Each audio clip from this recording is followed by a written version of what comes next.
আরিফুর রহমান, আপনি আমাদের ইউটিউব চ্যানেলে প্রশ্ন করেছেন, ওমরা করার পদ্ধতি বিস্তারিত আলোচনা করবেন। কোথায় নিয়ত করব বা এহরাম বাঁধবো, হোটেলে গিয়ে এহরাম বা নিয়ত করলে হবে কিনা, কোথায় কোথায় কি কি করতে হবে, সঠিক পদ্ধতি ওমরা কিভাবে করব।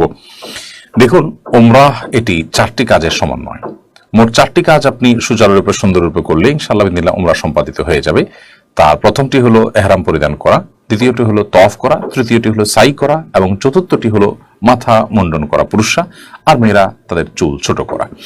এই 4টি কাজ সুসমাপ্ত করতে পারলে ইনশাআল্লাহ বিদিনিল্লাহ ওমরা সুসম্পন্ন হয়ে যাবে। এর মধ্যে এহরাম আমরা কোথায় বাঁধবো? এহরাম বাঁধার জন্য আমাদের লক্ষ্য রাখতে হবে যে এহরাম বাঁধবো আমরা মূলত মিকাত থেকে। কিন্তু যারা পৃথিবীর বিভিন্ন দেশ থেকে আমরা বিমানে করে ওমরা করতে যাই, মিকাতের উপর দিয়ে বিমান চলে যায়, সেখান থেকে নেমে মিকাতে এহরাম পরা সম্ভব নয়, সেজন্য আমরা যার যার দেশ থেকে এহরাম পরে যাই। আর যদি কারোর সুযোগ থাকে বিমানে এহরাম পরার কিংবা ট্রানজিট ফ্লাইট থাকলে মিকাতের খুব কাছাকাছি গিয়ে এহরাম পরার চেষ্টা করতে পারে, সেটা ভালো হয়। এহরাম পুরুষদের জন্য শিলাবিহীন 2টি কাপড়, একটি পরিধান করার, একটা গায়ে দেওয়ার। আর এহরাম পরিধান করার পর মিকাতে যখন আমরা নিয়ত করে ফেলবো, যদিও আমরা আগে এহরাম পরে ফেলবো, নিয়ত করব মিকাত থেকে।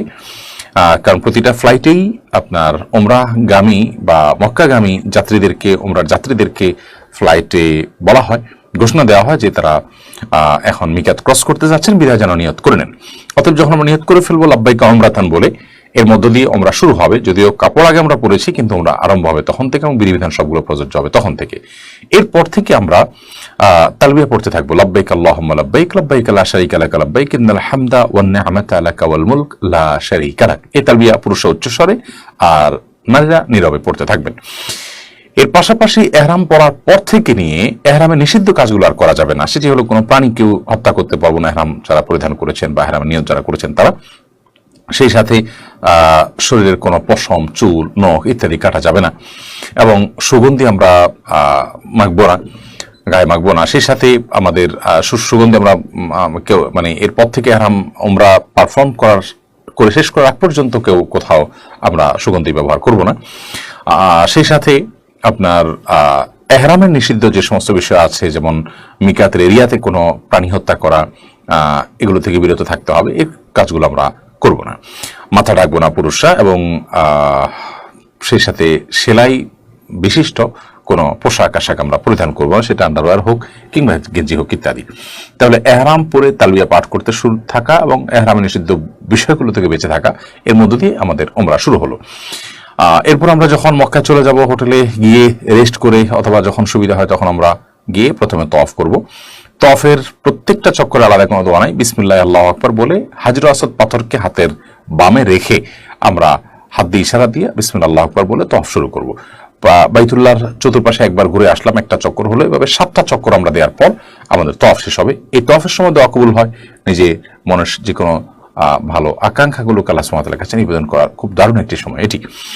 আর হাজর আসদ পাথরের ঠিক আগের যে কোণাটা, কাবার যে 4টা কোণা, হাজর আসদ পাথর আগের কোণাটাকে রুকন ইয়ামানি বলা হয়। রুকন ইয়ামানি এবং হাজর আসদ পাথর এর মধ্যবর্তী জায়গাটাতে রব্বানা আতিনা ফিদ দুনিয়া হাসানা ওয়া ফিল আখিরাতি হাসানা ওয়া কিনা আযাবান নার, এই দোয়াটি বিশেষ করে পাঠ করব। এছাড়া পুরো জায়গা জুড়ে বিশেষ করে আমরা দোয়া করব, আল্লাহর প্রশংসা করব, নবী সাল্লাল্লাহু আলাইহি ওয়াসাল্লামের প্রতি দরুদ প্রেরণ করব।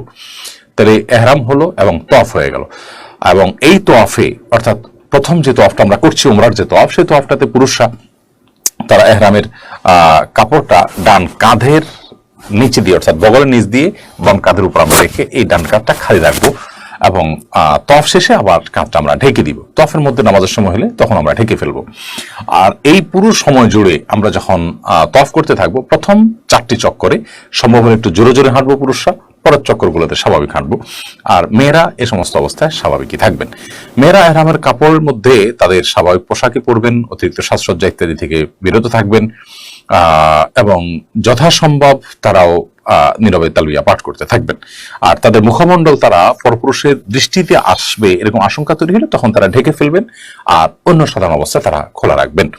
সাধারণত আজকাল ওমরার সময়টাতে প্রচুর মানুষ থাকে চতুর্পাশে বিধায় মুখে সরাসরি কোনো নেকাব না বেঁধে ক্যাপ ট্যাপ ইত্যাদি দিয়ে কোনো কাপড় ঝুলিয়ে দিয়ে আমরা পর্দা এবং ওমরা একই সঙ্গে করতে পারি। তওয়াফ শেষ হয়ে গেলে এরপরে তওয়াফের 2 রাকাত নামাজ পড়ব। প্রথম রাকাত সূরা কাফিরুন, দ্বিতীয় রাকাত সূরা ইখলাস পড়া সুন্নাত, অন্য কোনো সূরা পড়লে আদায় হয়ে যাবে।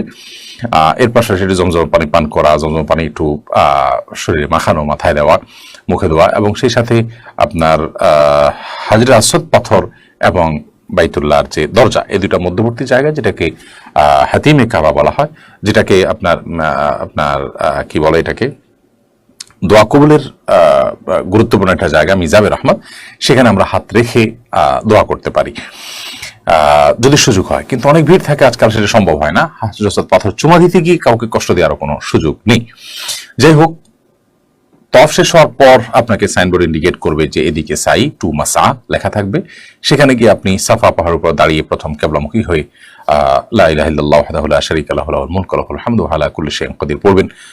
ইন্না সাফা ওয়াল মারওয়াতা মিন শাআইরিল্লাহ ফামান হাজ্জাল বাইতা ওয়া তামারা ফালা জুনাহা আলাইহি আন ইয়াতাওয়াফা বিহিমা ওয়া মান তাতাওয়া খায়রান ফাইনাল্লাহা শাকিরুন আলিম। আপনি সম্ভব হলে পড়বেন, আর না পড়লে অসুবিধা নেই, তবে পড়তে পারলে ভালো, দেখে দেখে পড়তে পারি আমরা চাইলে। সেই সাথে লা ইলাহা ইল্লাল্লাহু ওয়াহদাহু আনজাযা ওয়া'দাহু ওয়া নাসারা 'আবদাহু ওয়া হাযামাল আহজাবা ওয়াহদাহু, দোয়া পড়ে এরপর আপনি কিবলামুখী হয়ে কাবার দিকে ফিরে আপনি হাত তুলে দোয়া করবেন। আবার কিছুক্ষণ দোয়া করার পর আবার ওই বাক্যগুলো পাঠ করে আবার দোয়া করবেন, এভাবে 3 বার করা সুন্নাহ। এরপর আপনি হাজরে আসওয়াদ, এরপর আপনি সাফা পাহাড় থেকে মারওয়া পাহাড় দিকে রওনা দিবেন। 2 সবুজ লাইটের মধ্যখানে একটু জোরে হাঁটবেন। মারওয়া পাহাড়ে গিয়ে আবার একইভাবে সাফা পাহাড়ে যেরকম দোয়া করেছেন একইভাবে দোয়া করবেন, এবং সাফা পাহাড় থেকে মারওয়া পাহাড় থেকে আবার সাফা পাহাড়ে আসবেন। সাফা থেকে মারওয়া গেলেন, একটা চক্কর হয়ে গেল, আবার আসলেন আরেকটা চক্কর হয়ে গেল। যে গিয়ে আসা একটা চক্কর না, বরং যাওয়া একটা, আসা আরেকটা, এবার মোট 7টা চক্কর হবে। সাফা থেকে শুরু হবে, মারওয়া গিয়ে শেষ হবে।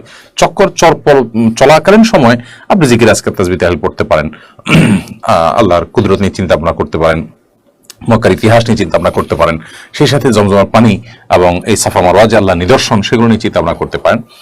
আপনার সাই যখন শেষ হয়ে গেল, এরপর বাকি থাকলো শুধু মাথা মুন্ডন করা। পুরুষের মাথা মুন্ডন করা সুন্নাত, কোনো কারণে মাথা মুন্ডন কেউ করতে না পারলে পুরো মাথার চুলকে ছোট করবেন, তাহলে উমরা সম্পন্ন হয়ে যাবে ইনশাআল্লাহ তাআলা। তাহলে 4টি কাজ হয়ে গেল, যে ইহরাম, তাওয়াফ, সাই এবং মাথা মুন্ডন করা অথবা মাথার চুল ছোট করা।